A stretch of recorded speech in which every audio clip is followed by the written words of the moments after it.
Very little is left of the ancient North American monuments. More than 90% of the structures that were documented in the 19th century are now completely gone. And of the less than 10% that remain, the majority have been vandalized and destroyed. Discovering the ancient Maya civilization has been like piecing together a giant, fascinating puzzle. Picture this. Back in the 16th century, Spanish explorers led by folks like Hernan Cortes stumbled upon the remnants of a once glorious civilization, with towering cities now reclaimed by the jungle. Oh, the tragedy of the North American pyramids. There was once more than 1 million of them. Only 100,000 are left now. Sadly, their initial encounters weren't the most respectful. A lot of Maya history got lost or destroyed, thanks to biases and a general lack of understanding. The horrendous catastrophe of the Spanish conquest. The Spanish sent ahead of them terrible diseases like smallpox. Fast forward to the 19th century, and there's a renewed buzz about the Maya. This time, it's explorers and adventurers trekking through the jungles of Central America and the Yucatan Peninsula, hungry for knowledge about these ancient peoples. Two guys, John Lloyd Stephens and Frederick Catherwood, became the rock stars of Maya exploration. In the 1830s and 1840s, they journeyed to sites like Copan and Palenque, sketching and writing about their finds. Their work lit up the world's imagination with tales and visuals of the Maya's grand cities and sophisticated culture.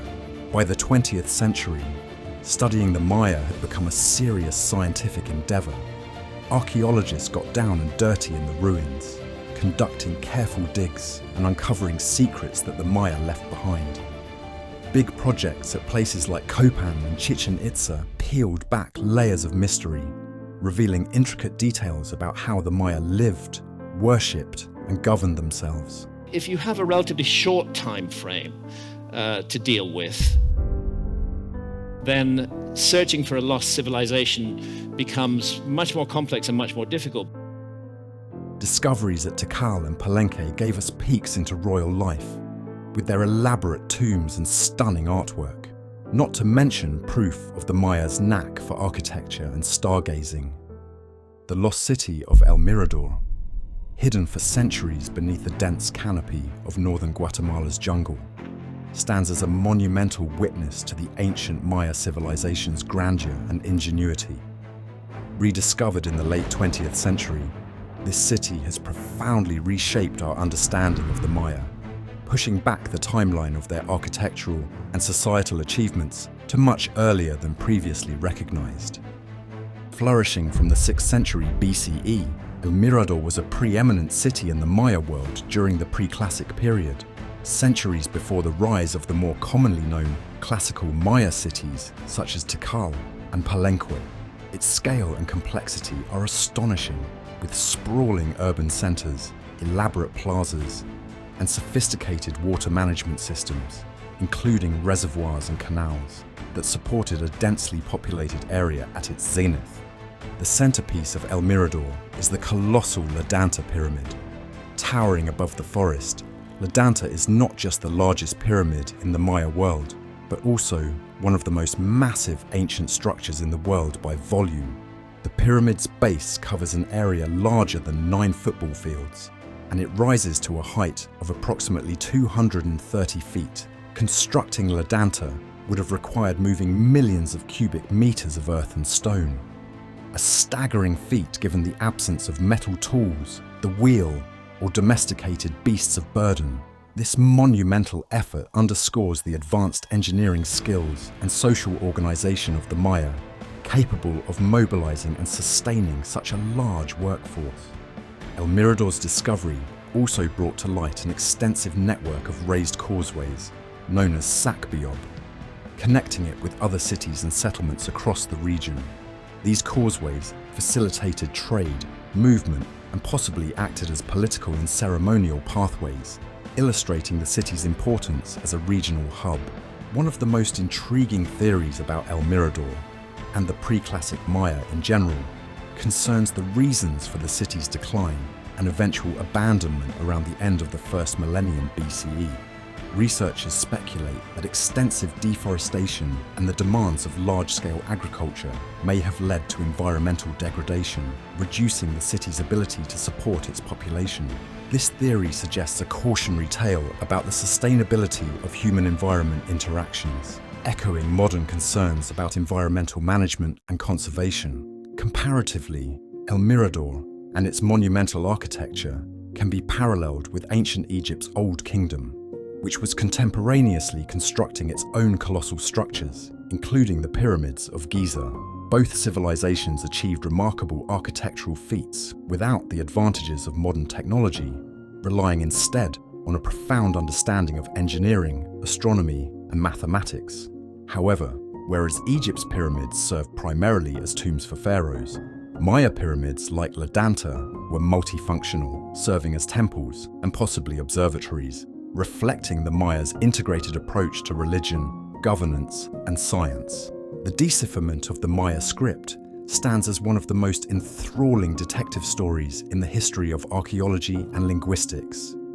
For centuries, the intricate hieroglyphs carved into stone monuments, painted on pottery, and written in the few surviving bark paper books remained a locked treasure trove of the ancient Maya civilization's wisdom. The breakthrough in the 20th century, primarily attributed to the insights of Russian linguist Yuri Knorozov, transformed our understanding of the Maya, unveiling a civilization rich in history, culture, and scientific knowledge. The Maya script is a complex system of glyphs which had stumped scholars for years. Early attempts at decipherment were hampered by the assumption that the script was purely ideographic, representing ideas rather than sounds, much like the Egyptian hieroglyphs before their decipherment. This led to numerous speculative and often incorrect interpretations of Maya texts. The turning point came in the 1950s with Yuri Knorozov. He proposed that the glyphs were not only logographic, but also phonetic, representing sounds. Knorozov's insight was based on the use of the Landa alphabet, a set of glyphs recorded by Spanish Bishop Diego de Landa, which had been dismissed by many as inaccurate. Knorozov suggested that these glyphs could represent phonetic sounds as well as logographic symbols. This approach opened the door to reading the Maya script as a fully functional writing system that included phonetic elements. Knorozov's work sparked a new wave of interest and research, leading to a collaborative international effort to crack the Maya code. Scholars such as David Kelly, Tatiana Proskuryakov, and later Linda Scheller and David Stewart, among others, made significant contributions. Proskuryakov, in particular, was instrumental in demonstrating that many inscriptions were historical records of Maya rulers and their deeds, rather than purely mythological texts as previously thought. This shifted the direction of Maya epigraphy towards historical reconstruction. One fascinating theory that has emerged from the study of Maya texts is the advanced nature of Maya astronomy and mathematics. The decipherment of the Dresden Codex, one of the surviving Maya books, revealed complex tables for predicting lunar and solar eclipses, the movements of the planet Venus, and the cycles of the Maya calendar. At the heart of their astronomical studies was the observatory at Chichen Itza, known as the Caracol. This structure, with its distinctive round dome and strategically placed openings, served as a window to the heavens, allowing Maya astronomers to accurately track the movements of Venus, the Sun, and other significant celestial entities. The precise alignment of the Caracol's windows with these celestial bodies' appearances and disappearances throughout the year underscores the Mayas' advanced architectural skills and their capacity to harmonize their construction efforts with their extensive knowledge of astronomy. This integration of astronomy into various aspects of Maya life highlights a civilization that valued the stars not merely as subjects of curiosity, but as essential guides for earthly endeavors.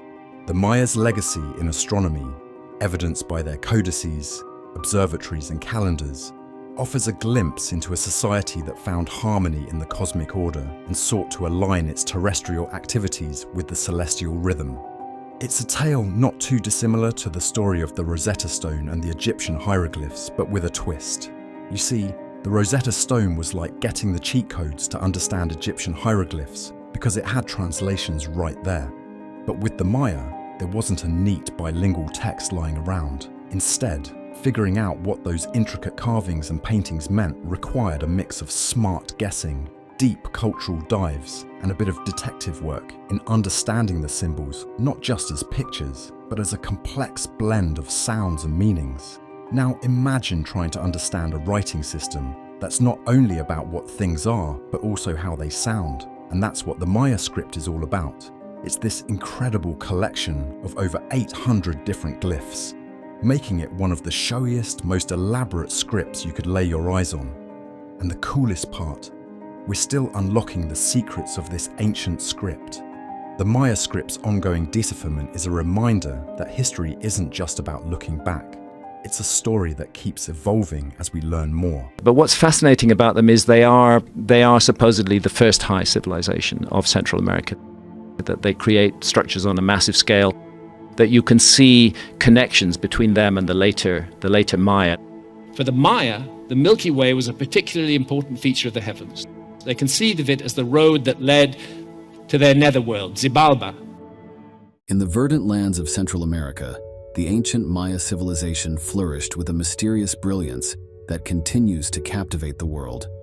Among the many enigmas they left behind, their profound understanding of astronomy stands as a testament to their intellectual prowess. Graham Hancock, a modern explorer of ancient mysteries, delves deep into this aspect of the Maya, proposing intriguing theories that stretch the bounds of conventional history. That whole mystery of the Mayan calendar was clearly inherited from the Olmecs. It wasn't something the Maya made up. The Olmecs used that same symbolism. So the Mayan calendar is actually an Olmec calendar. The Maya long count calendar, a marvel of ancient engineering, intricately tracked a 5,125-year cycle with astonishing precision. This calendar wasn't just a tool for marking time. It was a complex understanding of celestial cycles, intertwining the Maya's daily lives with the cosmos. Hancock suggests that this precision hints at a deeper, possibly inherited, knowledge of astronomy. Was this sophisticated understanding a legacy from a much older, now lost civilization? When one looks at the grandeur of Maya structures such as the pyramid at Chichen Itza, the brilliance of their astronomical alignment is striking. During the equinoxes, the play of light and shadow on this pyramid creates the illusion of a serpent slithering down its steps.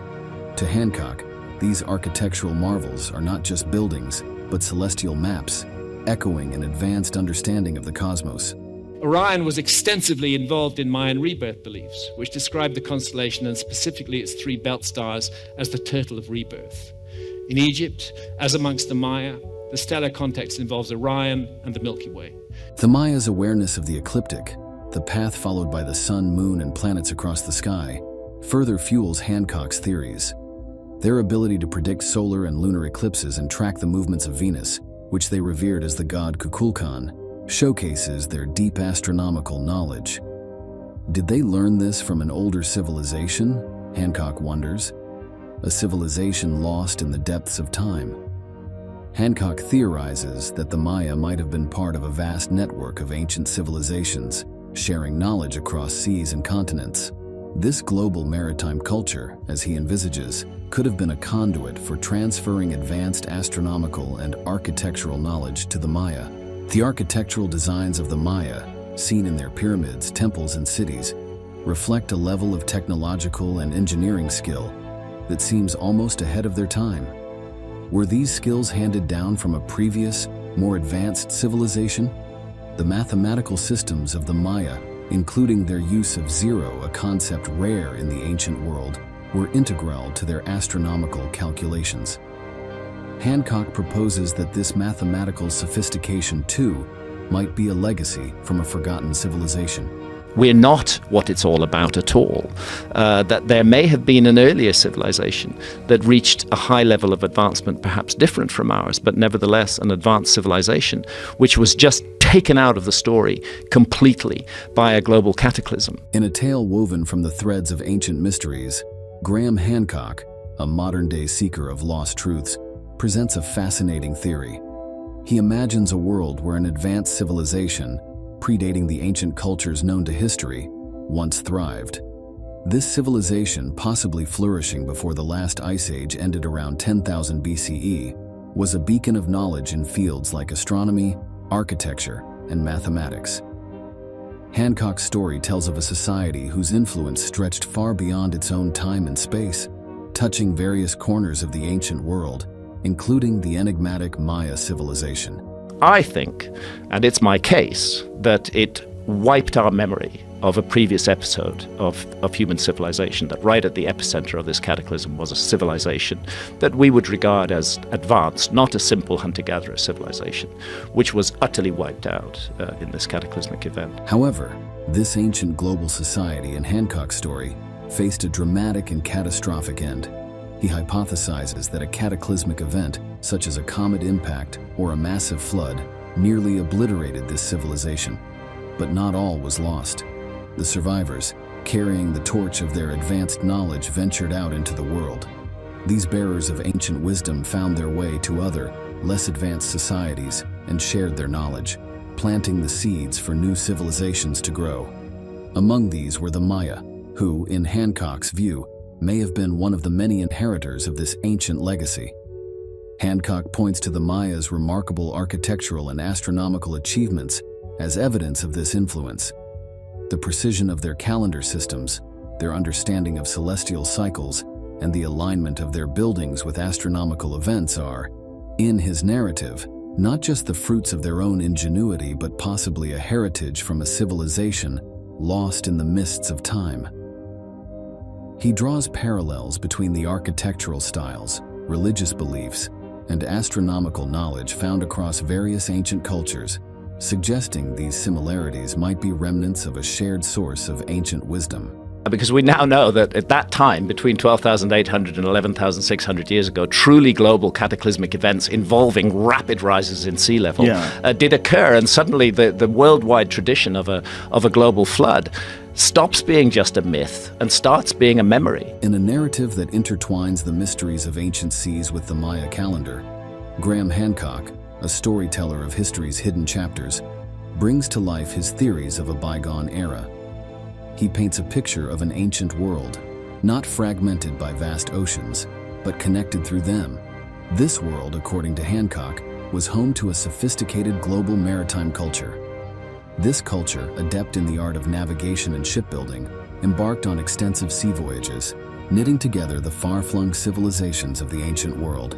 Hancock's tale is not just about the movement of ships, but also about the flow of ideas, technologies, and beliefs. He sees the similarities in architectural styles and construction techniques across different ancient cultures as whispers of a shared knowledge, possibly disseminated through this maritime network. In this story, ancient seafarers are the unsung heroes, ferrying not just goods but also the seeds of culture and religion across the world's watery expanse. He draws parallels with the Polynesian navigators, known for their remarkable oceanic voyages, suggesting that similar capabilities could have existed among these ancient maritime cultures. They're telling us that this lost civilization was submerged in a great flood around 11,600 years before our time. This is why I think we need to pay attention to the Atlantis story rather than just write it off as the ravings of the lunatic fringe. But Hancock's narrative takes an intriguing turn as he touches upon the mysterious Maya civilization and their long count calendar. This calendar, a sophisticated timekeeping system, tracks a cycle of approximately 5,125 years, culminating in a date that modern calendars align with December 21st, 2012. Hancock, weaving a tale from the threads of time, views this not as an apocalyptic end, but as a significant moment in Maya cosmology, a marker of major transition or transformation. In this story, the 2012 phenomenon is not a tale of doom, but a moment of cosmological significance, possibly indicating a shift in human consciousness or the dawn of a new era in human history. Hancock uses this moment to discuss the broader concept of historical cycles, how ancient civilizations understood and measured time, and their alignment with astronomical events such as the precession of the equinoxes and the galaxy's alignment. Graham Hancock, a modern-day chronicler of lost civilizations, presents a captivating theory. He tells a story of Earth's history punctuated by cataclysmic events, asteroid impacts, massive floods, and volcanic eruptions that have periodically reshaped the course of human civilization. In this tale, these cataclysms are not just natural disasters, but pivotal moments that lead to the rise and fall of civilizations, causing a reset of human progress. Fueled by a mix of exploration, colonization, and a penchant for romanticizing the unknown, people were drawn to the mysteries that ancient societies held.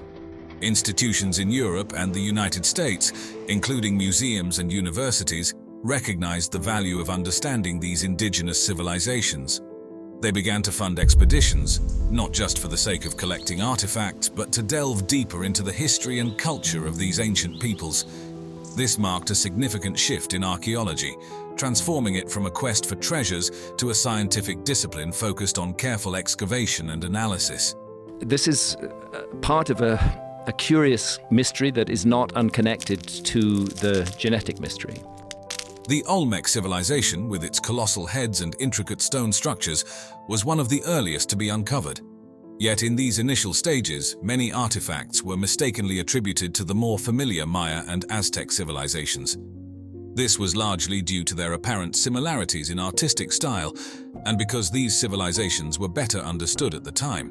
It's been known by archaeologists for quite a long time that there are anomalous skulls in parts of Brazil.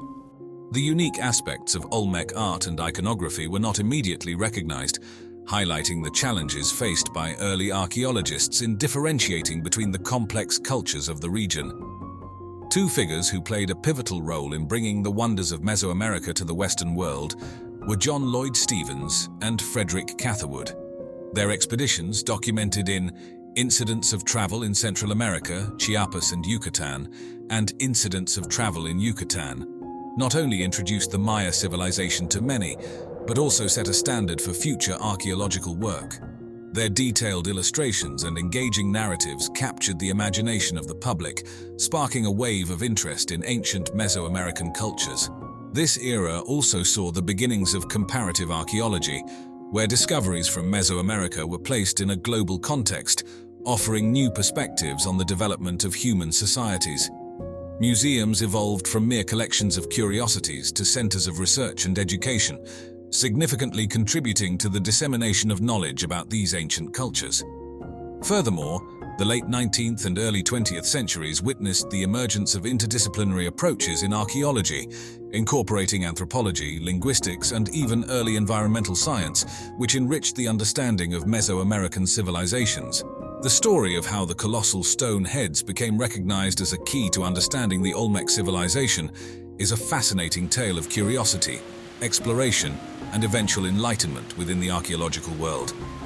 Initially stumbled upon by Western archaeologists in the late 19th and early 20th centuries, these massive sculptures, some towering over 9 feet tall and weighing several tons, presented a mystery. But what's fascinating about them is they are supposedly the first high civilization of Central America. With their distinctive facial features, including flat noses and fleshy cheeks and often adorned with helmet-like headgear, they captivated those who found them but left many questions unanswered. What do we think those helmets were that they were wearing? Nobody knows, because no physical example of such a helmet has ever been found, just like no physical example of an Egyptian pharaoh's crown has ever been found. The first significant acknowledgement of these heads came from José Melgar y Serrano in 1862, when he uncovered one at Tres Zapotes in Veracruz.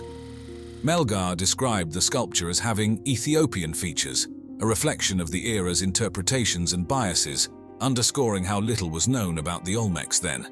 Although Melgar's discovery was groundbreaking, it was initially seen as an isolated find rather than evidence of a broader, unknown civilization.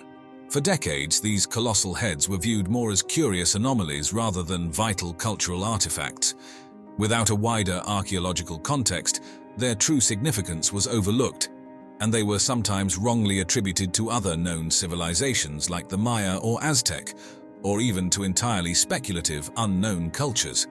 It was a puzzle missing its broader picture, waiting for the pieces to be put together. The narrative began to shift in the mid-20th century, thanks to more focused and systematic excavations in the Olmec heartland, led by archaeologists such as Matthew Stirling. These efforts unearthed additional colossal heads alongside other artifacts, helping to piece together the puzzle of the Olmec civilization. It was through this dedicated work that the Olmecs were finally recognized as a distinct and influential culture in Mesoamerica, predating and potentially influencing subsequent civilizations like the Maya and Aztecs. In 1945, a groundbreaking expedition led by Matthew Stirling to San Lorenzo Tenochtitlan dramatically advanced our understanding of the Olmec civilization, an enigmatic culture that laid the foundational stones of Mesoamerican history. Recognizing the potential significance of these sites, the Smithsonian Institution stepped in, providing the necessary support and funding for a more thorough exploration. The vastness of San Lorenzo, spreading across several kilometers, presented another hurdle. It was impossible to excavate the entire site in one go, so Stirling and his team had to make strategic decisions about where to dig, prioritizing areas where surface finds indicated the presence of significant artifacts. This meticulous approach to excavation was critical, requiring careful planning, mapping, and a methodical technique to ensure the delicate artifacts, some centuries old, were preserved for future study. As they cleared the jungle overgrowth and dug into the ancient soil, Stirling's team was not just unearthing artifacts, they were also piecing together the story of the Olmec civilization.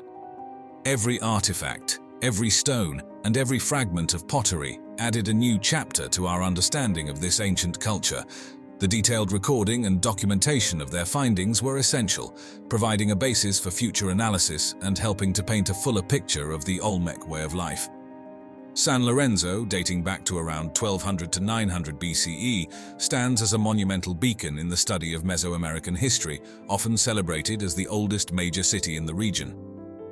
This ancient city predates the civilizations of the Maya and Aztecs, providing a unique glimpse into the dawn of complex societies in the Americas. Thanks to radiocarbon dating, researchers have been able to pin down the timeline of San Lorenzo, offering a clearer view of the Olmec civilization's early days. Among the most striking discoveries at San Lorenzo, the site has yielded jade figurines and celts, indicating robust trade networks and the cultural significance of jade. An array of pottery styles found at the site offers insights into daily life, artistic expression, and the Olmec's trade relations. The discovery of large structures, including platforms and possible elite residences, points to a highly organized society capable of mobilizing significant labor resources. The urban layout of San Lorenzo, organized around a central axis, reflects a thoughtfully planned development. The existence of distinct ceremonial and residential areas suggests a sophisticated urban structure, possibly mirroring social hierarchies within the Olmec society. In the 1950s, the archaeological spotlight turned to La Venta, an Olmec site in Tabasco, Mexico, building on the momentum of earlier discoveries at San Lorenzo. This shift marked a significant phase in unraveling the mysteries of the Olmec civilization, regarded as one of the earliest complex societies in Mesoamerica. With a renewed interest in the Olmec culture, archaeologists like Philip Drucker and Robert Heiser applied advanced methods and interdisciplinary approaches to dig deeper into the site's secrets, offering a more comprehensive understanding of this ancient civilization. La Venta thrived between approximately 900 to 400 BCE, a period that witnessed the peak of Olmec cultural and artistic development. This era underscored the Olmec's remarkable achievements in architecture, art, and urban planning, setting a precedent for subsequent Mesoamerican cultures. Among the distinct features of La Venta is the Great Pyramid, a monumental structure made of earth and clay, noted for its unique conical shape. Unlike the pyramidal structures that would later dominate Mesoamerican landscapes, the Great Pyramid's design and scale highlight the Olmec's advanced engineering skills and their capacity for organizing large-scale construction projects. This pyramid, along with other structures at the site, was aligned with celestial bodies, hinting at the Olmec's sophisticated understanding of astronomy and suggesting its role as a ceremonial and cultural hub. The systematic excavation efforts at Venta brought to light not only architectural innovations but also a wealth of artifacts, including the iconic colossal heads carved from basalt, believed to represent rulers or significant figures within Olmec society. Similarly, altars adorned with intricate carvings provided glimpses into the civilization's mythology and rituals. Venta also revealed complex burial sites and offerings, including serpentine mosaic pavements, which offered insights into the civilization's funerary practices and religious beliefs. These findings have been instrumental in piecing together the social structure, religious practices, and artistic achievements of the Olmec civilization, significantly influencing the study of Mesoamerican archaeology. However, the preservation of Venta faces challenges due to the tropical climate and human factors, underscoring the importance of ongoing research and conservation efforts. The exploration of Venta in the 1950s was a watershed moment in understanding the depth and complexity of the Olmec civilization, providing a foundation for future studies and ensuring the legacy of this pivotal culture in Mesoamerican history remains appreciated and preserved. The site, believed to have been a royal estate or a sacred space for Inca leaders, is most famous for its colossal stone walls, forming three-tiered terraces that zigzag across the landscape like the teeth of some giant beast. The sheer size of the stones used, some tipping the scales at a staggering 200 tons, and the precision with which they're fitted together is nothing short of awe-inspiring. This is a very neglected area of the world as far as deep and ancient archaeology goes.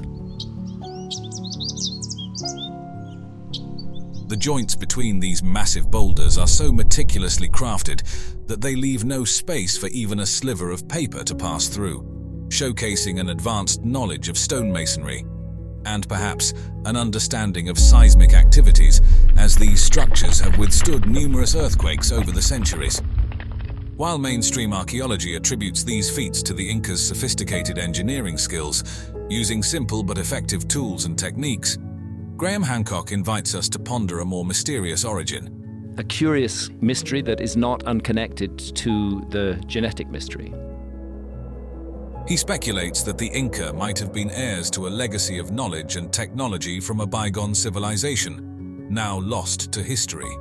This theory suggests that the astonishing precision and durability of Sacsayhuaman's walls could be evidence of an advanced pre-Inca society that had mastered construction techniques far beyond what was previously imagined for their time. Hancock's fascination doesn't stop at the construction techniques. He delves into the site's possible acoustic properties and astronomical alignments, suggesting that Sacsayhuaman was not just an architectural marvel, but also a center for astronomical observation and sound engineering. These features hint at a sophisticated understanding of the cosmos and sound, further fueling the speculation that the site's creators were far more advanced than we give them credit for. The mystery of Sacsayhuaman is deepened by the Incas' lack of a written language, which has led to a significant loss of their oral history following the Spanish conquest. This absence of concrete historical records leaves a gap in our understanding of the site's true purpose and the extent of the Incas' architectural knowledge. Despite these challenges, Sacsayhuaman's cultural and historical significance cannot be overstated. As a UNESCO World Heritage Site, it attracts thousands of tourists each year, serving as a vital link to the past and a testament to the Inca civilization's ingenuity. Now, the story of the Inca Empire, or Tawantinsuyu. This narrative takes us back to the early 13th century, around the region of Cusco in what's now Peru. It's here that the saga begins with Manco Cápac, the mythical founder and first emperor believed to be chosen by the sun god Inti himself. From such divine origins, the Inca embarked on an ambitious journey of expansion, blending military might and diplomatic savvy to weave together a tapestry of conquered territories and assimilated cultures. At its zenith, this empire spanned modern-day Peru, Ecuador, Bolivia, Argentina, Chile, and Colombia, creating the largest empire in pre-Columbian America. But what truly sets the Inca apart are their engineering marvels. Imagine a network of roads over 40,000 kilometers long, connecting the arid coastlines of Peru to the snow-capped Andes, a testament to the Inca's engineering genius. This wasn't just any road system, it was the Kapak Nyan, or the Royal Road, a feat of ancient infrastructure that included everything from stone-paved paths to suspension bridges made of woven grass. These pathways were vital arteries of the empire, supported by tambos and storehouses that provided essential supplies to travelers and military expeditions alike. Yet, the Incas' ingenuity didn't stop at roadways. They transformed the steep Andean mountainsides with agricultural terraces, preventing erosion and expanding arable land, all while developing sophisticated irrigation systems to water these terraced fields. Their expertise in water management extended to canals and aqueducts that channeled water from mountain springs to dry areas, ensuring the survival of dense populations. The heart of this empire was Cusco, a city that was not only the political center but also an urban planning marvel. Cusco was divided into sectors that mirrored the four parts of the empire, each sector meticulously planned and organized. And then there's Machu Picchu, the crown jewel of Inca architecture, perched high in the mountains and blending seamlessly with the landscape. This iconic site, with its terraces, temples and palaces, showcases the Incas' unparalleled skill in stonework, stones so precisely cut and fitted that they've withstood centuries of earthquakes. Now moving back to Graham Hancock, a name synonymous with challenging the traditional narratives of history and archaeology, has long fascinated us with his theories on the ancient world. Are we looking at the traces of a forgotten episode in human history? I think so. I think that's what's going on here. He suggests that civilizations like the Inca were not only more technologically advanced, but also more interconnected than we've been led to believe. Let's take a closer look at some of the intriguing ideas Hancock puts forward. First off, consider the Incas' ingenious system of communication. They had these runners known as chasqui, who could sprint across the empire's vast network of roads and trails, passing messages with incredible efficiency. But it wasn't just about legwork. The Inca also used quipus, complex knot patterns on strings that may have been more than mere accounting tools. Hancock muses that these could have carried detailed messages, perhaps even stories across vast distances. He even floats the idea that there might have been even more sophisticated yet undiscovered methods of communication, hinting at a possible global network of ancient knowledge sharing. Then there's the matter of construction techniques. The precision seen in the stonework of sites like Sacsayhuaman is staggering. Without mortar, these stones have been cut and fitted together so perfectly that they've withstood earthquakes for centuries. Hancock suggests this might point to lost technologies, far more advanced than what's been historically acknowledged. Perhaps a decision was made not to use metal. Perhaps a decision was made that errors had taken place, that in reinventing civilization we shouldn't perhaps go down quite the same route as before. And it's not just about stones and construction. He speculates the Inca had ways to harness natural energies, like geothermal or solar energy, in ways we're yet to fully understand. Hancock doesn't stop there.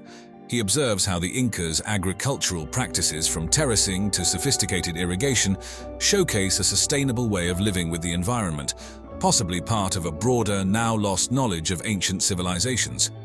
This idea of sustainability, coupled with their architectural and engineering feats, paints a picture of a society that was not only advanced but deeply in tune with the natural world.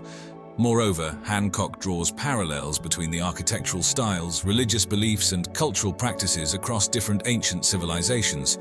The similarities in megalithic constructions across South America, Egypt, and Asia, the use of psychoactive plants in spiritual rituals, and even practices like cranial deformation and mummification suggest a web of cultural exchange or influence that spans the globe. Graham Hancock, a name often associated with thinking outside of the box. Among his many interests, the Inca Empire stands out for its sophisticated communication networks and astronomical know-how, areas where Hancock's ideas veer sharply from the mainstream narrative. Hancock looks at the Incas' architectural marvels, like the precision-engineered Temple of the Sun at Machu Picchu, and sees a civilization deeply in tune with the cosmos. These buildings weren't just about looking pretty. They aligned with celestial events like the solstices and equinoxes, serving both practical agricultural needs and the ceremonial calendar. It's this star-aligned architecture that leads Hancock to ponder if the Incas' cosmic knowledge was inherited from an even older global civilization, suggesting a world where ancient peoples shared a sophisticated understanding of astronomy long before it was thought possible. Hancock's theories, while met with skepticism from the academic establishment, undeniably add zest to the ongoing dialogue about our ancestors. By proposing that the Inca were part of a technologically advanced and interconnected ancient world, he challenges us to rethink what we thought we knew about the past. Whether you're a believer or a skeptic, Hancock's insights into the Inca Empire invite us all to explore the mysteries of ancient civilizations with fresh eyes, reminding us that history is anything but written in stone. Explorations and archaeological discoveries in jungle environments have significantly expanded our understanding of ancient civilizations. These lush, often formidable environments have hidden the remnants of societies from the prying eyes of modern civilization until relatively recently. But now, with newer technologies, we are able to look into these jungles without having to venture on foot. The lost city of the monkey god, also known as La Ciudad Blanca or the White City, has been shrouded in mystery and legend for centuries. Tucked away in the dense and nearly impassable jungles of the Mosquitia region in Honduras, this enigmatic city captured the imagination of explorers, historians, and archaeologists who dreamed of uncovering a forgotten civilization. It first came into the limelight with aerial photographs in 1939 suggesting its existence, but it was not until the use of LiDAR technology in 2012 that significant discoveries were made. LiDAR, which stands for Light Detection and Ranging, uses laser light to map the ground below dense forest canopies, revealing hidden structures like plazas, mounds, and an impressive pyramid, which confirmed the presence of a major pre-Columbian settlement. Further explorations on the ground uncovered stone sculptures with Maya-like iconography, intricate terraces likely used for agriculture, and large communal plazas, all suggesting a bustling ancient community. The architecture seen here, especially the pyramid, aligns with traditional Mesoamerican styles, indicating a complex society that once thrived in what is now a remote and difficult-to-access area.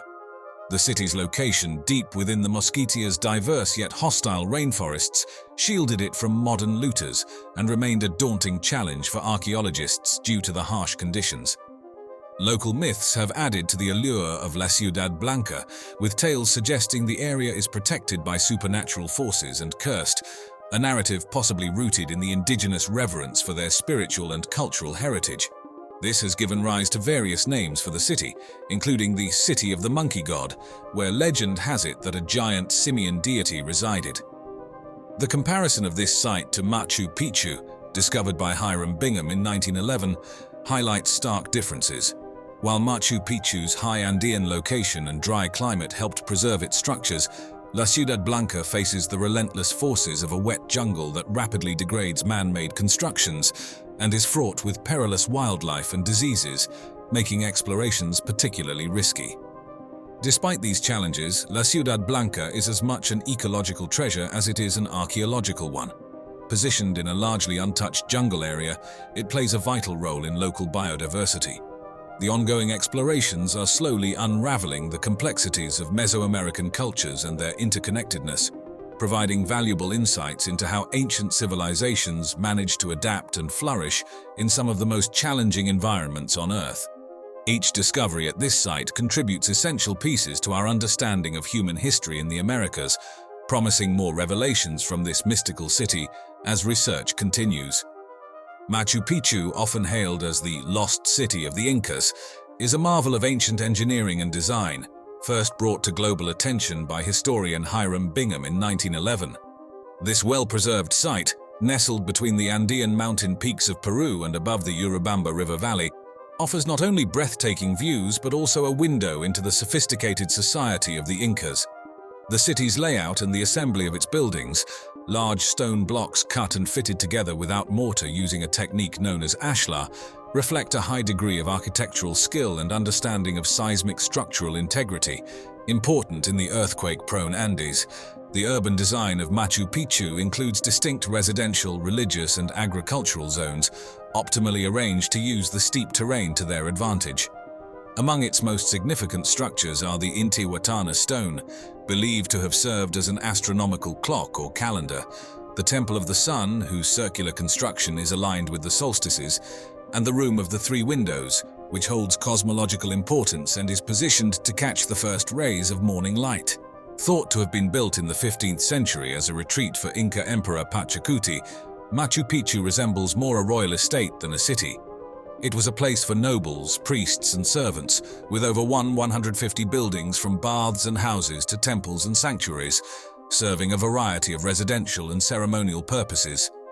Its secluded location high above the Sacred Valley also kept it hidden from the Spanish conquistadors, preserving its mysteries until the early 20th century. The surrounding area of Machu Picchu is as ecologically diverse as it is visually stunning. Situated on the eastern slopes of the Andes and bordering the Amazon rainforest, it is home to a myriad of flora and fauna, some of which are endemic to the region. This biodiversity adds to the site's mystical allure and historical intrigue. Today, as a UNESCO World Heritage Site and one of the new 7 wonders of the world, Machu Picchu draws hundreds of thousands of visitors annually. However, this popularity comes at a cost. The site faces significant preservation challenges due to the heavy foot traffic, prompting efforts to limit the number of visitors each day to protect its structural integrity and historical significance for future generations to appreciate and study. Moving on deep into the jungle, El Mirador, nestled in the Maya Biosphere Reserve in Guatemala, was rediscovered in 1926 and has been a goldmine of information on the pre-classic Maya civilization ever since. Flourishing from the 6th century BC to the 1st century AD, this ancient city's monumental architecture rivals even those from later Maya periods, offering a deep dive into the sophistication of early Maya engineers and architects. The city is perhaps best known for La Danta Temple, one of the largest pyramids in the world by volume. This massive structure stands about 70 meters tall and covers nearly 7 acres at its base. Its size and the effort required to build it are a testament to the advanced organizational skills of the Maya. Constructing La Danta involved quarrying and transporting enormous quantities of stone and earth, demanding a sophisticated understanding of engineering and logistics. The temple likely served as a central hub for rituals and community gatherings, playing a vital role in the religious and ceremonial life of El Mirador. Another significant structure, El Tigre, stands nearly 55 meters high and serves as a symbol of Maya religious and political power. Positioned strategically within the city, it likely hosted various communal and ceremonial activities, possibly even aligning with astronomical events. The Triadic Pyramids, unique to El Mirador and similar pre-classic cities, feature a large central pyramid flanked by 2 smaller ones, all on a single platform. This configuration might have represented a sacred trio of Maya deities and was crucial for the city's spiritual life. El Mirador's urban planning was also remarkably sophisticated, with an intricate network of causeways known as sac bays, linking major city structures. These are among the earliest known roads in the Americas and highlight the city's advanced urban planning capabilities. Large plazas were central to public life, hosting gatherings and ceremonies, and the city's extensive water management systems, including reservoirs and canals, were essential for sustaining its large population. Comparing El Mirador's architecture to other ancient wonders, such as the Egyptian Pyramid of Khufu at Giza, offers some perspective on their monumental scale. Although the Great Pyramid is taller, La Danta's base covers a larger area, reflecting different architectural focuses and social uses between these 2 civilizations. While the Maya utilized horizontal layers of stone and packed earth, the Egyptians built with large limestone blocks, each method showcasing the unique engineering insights and materials preferred by these cultures. Another ancient discovery would be Tikal in Guatemala. It's not just another ancient city, it's a beacon that illuminates the rich tapestry of the ancient Maya civilization. Discovered for the Western world by Ambrosio Tut in 1848, and now part of the Tikal National Park, a UNESCO World Heritage Site since 1979, this sprawling archaeological site has been pivotal in understanding the complexities of Maya society. Its grand temples and palaces echo the architectural brilliance and urban planning acumen of a civilization that knew how to mold its environment to its needs. The city itself is a marvel of design, featuring some of the tallest temples ever erected by the Maya, set against a backdrop of dense Central American jungle. These structures are linked by an extensive network of raised stone pathways or causeways, which facilitated essential aspects of city life such as trade, military movements, and public communication. One of the standout structures is Temple 4, which soars about 70 meters into the sky, making it one of the tallest pre-Columbian buildings in the Americas. From its peak, one could easily survey the sprawling cityscape and the encroaching jungle beyond. At the city's core lies the Great Plaza, flanked by temples the Pan and the Tu, and surrounded by the north and central acropolises. This plaza was the ceremonial heart of Tikal, pulsating with the energy of myriad public gatherings and rituals. Temple Waz, known as the Temple of the Great Jaguar, was built as a monumental tomb for King Jasar Chankawil, one of Tikal's most revered rulers.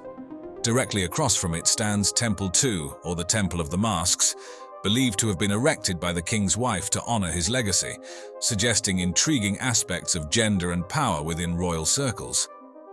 When compared to Teotihuacan in Mexico, with its rigid urban grid and massive pyramids like the pyramids of the Sun and the Moon, Tikal presents a contrasting image. Its city plan harmoniously blends into its jungle environment, and its temples reach towards the sky as if to touch the divine. This difference in architectural philosophy highlights the diversity in Mesoamerican urban planning and religious expression. Preserving such a magnificent site is no small feat. Tikal's remote location and humid tropical climate pose continuous threats from vegetation overgrowth and structural decay, challenging conservationists who must tread the fine line between maintaining archaeological integrity and supporting the natural ecosystem that has reclaimed these ruins. Through ongoing excavation and research, it remains a crucial site for archaeologists and historians eager to delve deeper into the pre-Columbian past of the Americas, offering new stories and insights that gradually piece together the complex mosaic of human history in this lush region. Perched on the rugged hills overlooking the ancient city of Cusco, the capital of the Inca Empire, stands the majestic fortress of Sacsayhuaman. This colossal structure, crafted with mind-boggling precision and architectural genius, has withstood the ravages of time, silently guarding the secrets of a civilization long past. This is one of those cases where the science is even more sensational than the headlines. Imagine stones so large and perfectly fitted that not even a piece of paper can slide between them, and you begin to grasp the mystery and allure of Sacsayhuaman. This fortress, more than just a military bastion, is a testament to the Incas' advanced understanding of engineering, astronomy, and their profound connection to the natural world, challenging us to rethink our perceptions of the ancient world. Its story begins long before it caught the eye of Western historians and archaeologists, having been a significant part of local life and culture well before the Spanish conquest of the Inca Empire in the early 16th century. The horrendous catastrophe of the Spanish conquest. The Spanish sent ahead of them terrible diseases like smallpox. The Spanish first encountered Sacsayhuaman during their conquest of Cusco in 1533. Led by Francisco Pizarro and his brothers, the conquistadors were immediately struck by the grandeur and precision of the fortress, which was then a central feature of the Inca capital. Among the earliest and most vivid descriptions we have of Sacsayhuaman were penned by Pedro Sancho, Pizarro's secretary. Writing shortly after the fall of Cusco, Sancho's detailed accounts, alongside those of his contemporaries, provided a first glimpse into the size of the stones and the sophistication of the construction, laying a foundation for future archaeological investigations. That's me, for scale, standing beside that block. As the 19th century rolled around, the ruins of Sacsayhuaman piqued the interest of international travelers and scholars, spurred on by the growing field of archaeology. Notable among these was Ephraim George Squire, who visited Peru in the 1860s. His detailed sketches and descriptions further fueled worldwide interest and brought more attention to the site's historical and architectural significance. By the early 20th century, the first systematic studies were underway, mapping the site's structures and attempting to understand its historical context. However, these early efforts were often limited by the techniques of the time and a colonial mindset that occasionally misinterpreted the site's purpose and construction. Archaeology gives this work entirely to the Incas, even though the Incas themselves recognized and honored the work of predecessors.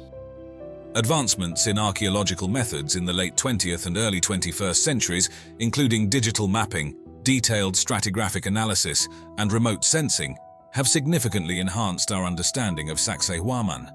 These modern techniques have shed light on the construction sequence, the true extent of the site, and its various phases of use, ensuring that each stone and artifact found continues to contribute to the story of a civilization known for its remarkable architectural feats and deep integration with its environment and the cosmos. The construction of Sacsayhuaman stands as a pinnacle of Incan engineering and craftsmanship, incorporating advanced techniques that continue to puzzle historians and engineers even today.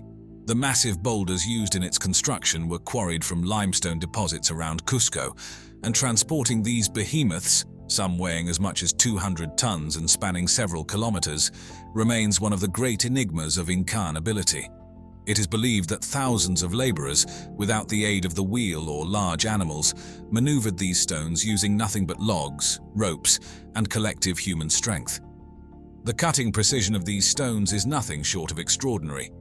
The Incas mastered a technique known as ashlar masonry, which allowed them to fit stones so tightly together that no mortar was needed. The fit is so snug that not even a blade of grass can slip through the joints, which also provided significant earthquake resistance. The stones could shift slightly and resettle without causing the structure to collapse, an essential feature in the earthquake-prone Andes. Moreover, the architectural layout of the walls, composed of gigantic stones in a zigzag pattern, forms three parallel lines that merge into a formidable barrier.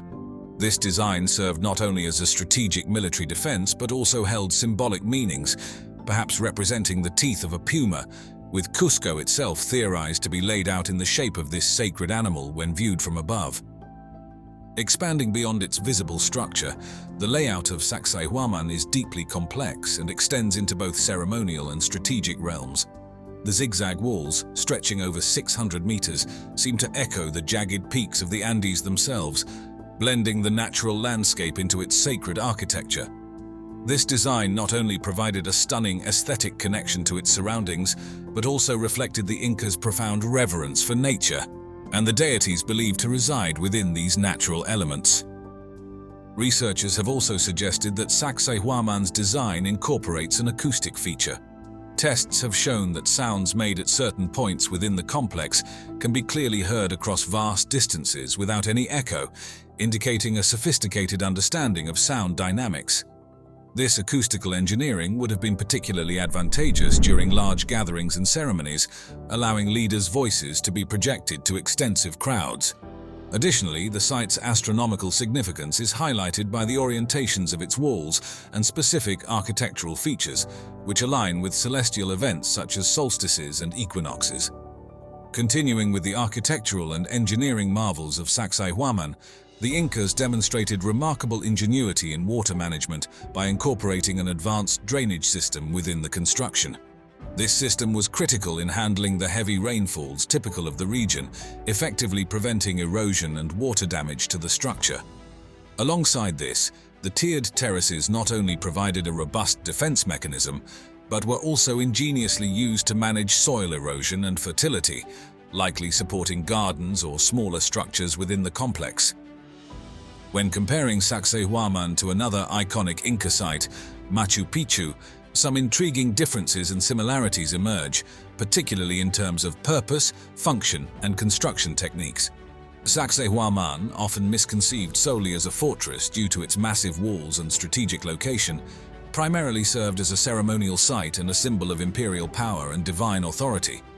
In contrast, Machu Picchu, built around the mid-15th century, functioned as a royal estate for Emperor Pachacuti and was heavily focused on religious ceremonies and astronomical observations.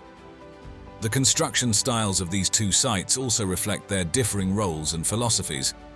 Sacsayhuaman is characterized by the use of enormous stones, meticulously fitted together without the use of mortar. This construction technique, showcasing large-scale monumental architecture, was likely intended to display power and durability. On the other hand, Machu Picchu, while also renowned for its precision stonework, utilizes smaller, more regularly shaped stones that integrate seamlessly with the natural landscape, reflecting an overarching philosophy of harmony and balance with nature. Moreover, the locations and overall designs of Sacsayhuaman and Machu Picchu further highlight their distinct purposes. Sacsayhuaman's position on a high plateau overlooking Cusco gives it a robust, militaristic and expansive design, symbolizing its role as a guardian over the capital. In stark contrast, Machu Picchu is nestled between mountain peaks, often enshrouded in mist, creating a more secluded and mystical ambience that is designed to blend into its mountainous surroundings, emphasizing its spiritual and retreat-like nature. These strategic choices in location and design not only served practical purposes, but also conveyed the spiritual and cultural values of the Inca civilization.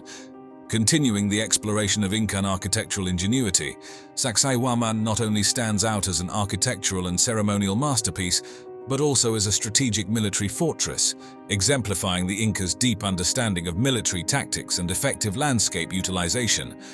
Its defensive characteristics are meticulously designed, blending the natural and constructed environments seamlessly. Strategically perched on a hill overlooking Cusco, Sacsayhuaman's elevated position offered the Incas a crucial vantage point from which they could observe any approaching threats. This advantageous positioning provided ample time to prepare defenses or mount counterattacks, making it an integral part of the region's security. Access to Sacsayhuaman was deliberately limited, with a few heavily guarded entrances. These were intentionally designed to be narrow, forcing attacking forces to enter in reduced numbers and become vulnerable to attacks from defenders positioned along the walls above and to the sides. Within the walls, the arrangement allowed for excellent visibility and easy communication between different sections of the fortress. Signal fires and other forms of visual messaging were used to coordinate defensive efforts across Sacsayhuaman and with other nearby fortifications, further enhancing its defensive capabilities. When comparing the defensive structures of Sacsayhuaman with those of medieval European castles, like the iconic Edinburgh Castle in Scotland, several intriguing contrasts and similarities come to light. Unlike the stone and mortar construction typical of European castles, Sacsayhuaman's walls were crafted using the ashlar technique, which involves fitting stones together without mortar. This technique not only provided significant earthquake resistance, but also ensured there were no weak points like mortar that could be easily undermined or eroded. Both Sacsayhuaman and many medieval castles share the strategic positioning on elevated ground, a common defensive feature that underscores the universal tactical advantage of controlling high ground. This strategic similarity highlights the shared understanding of defensive architecture across different cultures and epochs, each adapting to their unique environments and technological capabilities.